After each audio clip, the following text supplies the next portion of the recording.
आप यहाँ आते हो, देखो जब तक आपको कोई परेशानी है और उसमें राहत नहीं मिलेगी तो आप भक्ति सुन भी नहीं सकते, ज्ञान भी नहीं सुन सकते, करना तो बहुत दूर की बात है। तो दयालु परमात्मा है, यदि आपका निश्चय पूरा होगा,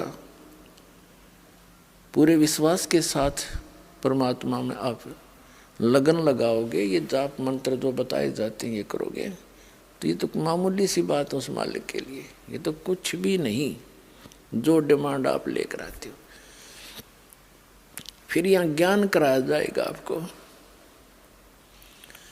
परमात्मा बताते हैं, क्या मांगू कुछ थिर न रहाई, देखत नैन चला जग जाई।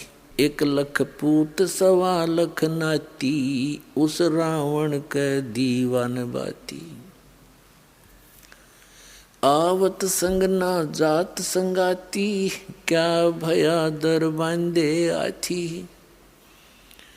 कहे कबीर अंत की बारी, जैसे हाथ जाड़ कर चला जुआरी। अब परमात्मा कहते हैं, यहाँ क्या वस्तु मांगोगे तुम भगवान से,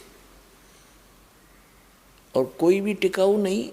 क्या मांगो कुछ थिर ना रहाई, और देखत नैन चला जग जाई। आंखों के सामने रोज पता नहीं कितने व्यक्ति जा रहे हैं।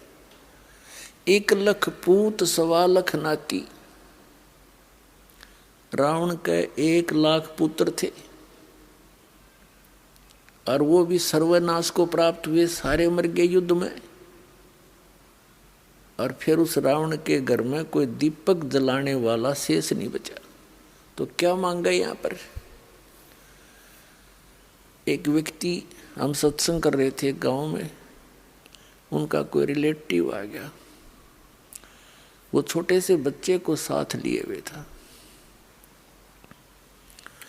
तो सत्संग सुनकर उसकी आंखों में आंसू आ गए। कहने लगे जी सारी साची है, पर यह सच्चे उस टाइम है जब स्वयं बीत ले है। मेरे 4 पुत्र थे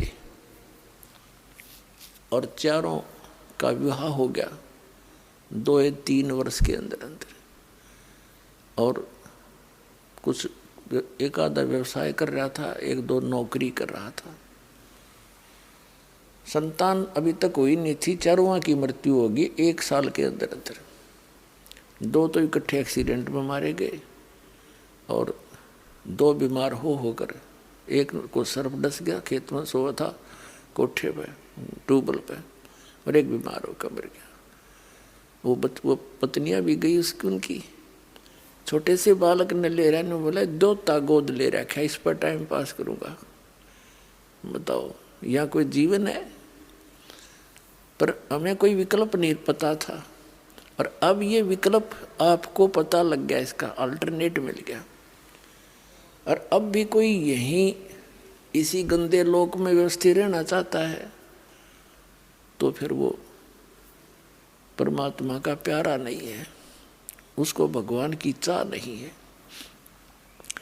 ठीक है, जब तक आप यहाँ रहोगे, ये परमात्मा के बच्चे हैं, उसी के प्राणी हैं, चाहे परिवार में हैं या आपके पड़ोस में हैं, सबको भगवान के बच्चे, और यहाँ सब दुखी हैं। इस दृष्टिकोण से प्रत्येक के साथ हमदर्दी होना रखना हमारा भगत का परम कर्तव्य है। तो फिर हमने यहाँ क्या बताते हैं परमात्मा, अब क्या बताते हैं कि आवत संग ना जात संगाती।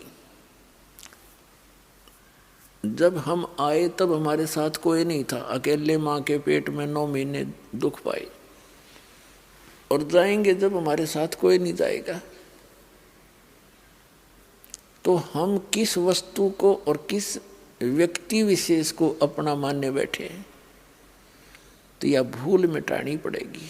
फिर करना क्या है, हमने ऐसे समझना जैसे हम एक यात्री हैं और किसी रेल के कंपार्टमेंट में बैठे हैं, उसमें वृद्ध भी होते हैं, बहन बेटियां भी होती हैं, और और भी अन्य बालक बच्चे भी होते हैं। तो किसी को कोई तकलीफ है तो उसकी मदद करना प्रत्येक यात्री अपना कर्तव्य समझता है, हमदर्दी दिखाता है, जो नेक व्यक्ति होते हैं।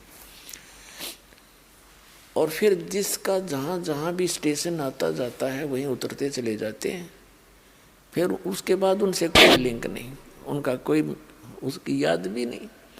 लेकिन जब तक उसमें हैं वो बड़े हमदर्दी से रहते हैं, अपने से बनकर।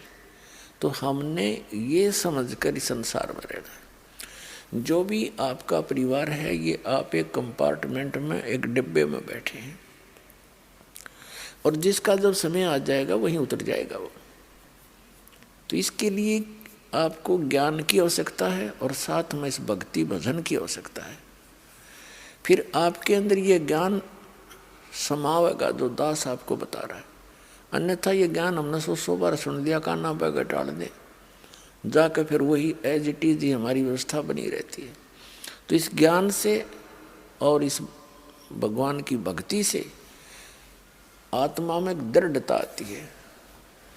तो क्या बताते हैं परमात्मा के, क्या मांगो कुछ स्थिर न रहाई, देखत नैन चला जग जाई, 1 लाख पूत 1.25 लाख नाती, और उस रावण के आज दीवा नबाती। फिर क्या बताते हैं, आवत संग ना जात संगाती, क्या भया दर बांधे हाथी।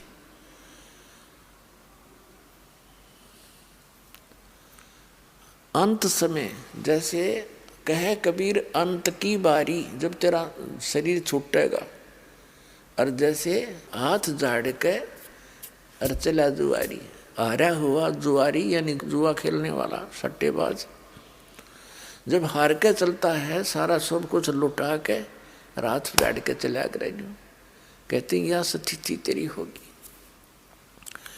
और जो अपनी नेक नीति से सतगुरु शरण में आकर भक्ति करते हैं, वो अपने पुनों की गठरी लेकर जाएंगे।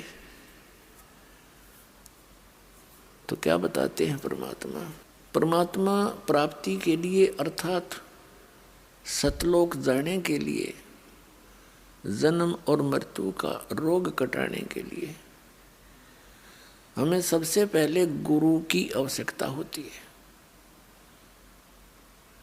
और गुरु कैसा हो, उसके लक्षण क्या हैं, सतगुरु कैसा हो,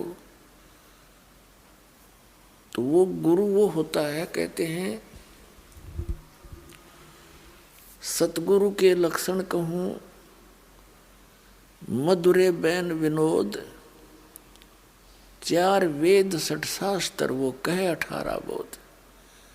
पहली तो ये पहचान बताई है कि वो सतगुरु जो होगा वो ऐसे आनंददायक वचन कहेगा जो आत्मा को सुहावेंगे। क्योंकि मन को तो अच्छी लगती है रागनी गाना, फिल्मी बकवाद्य या इधर उधर के चुटकुले, लेकिन आत्मा को परमात्मा की कथा सुहाया करे, वो अच्छी लगती है।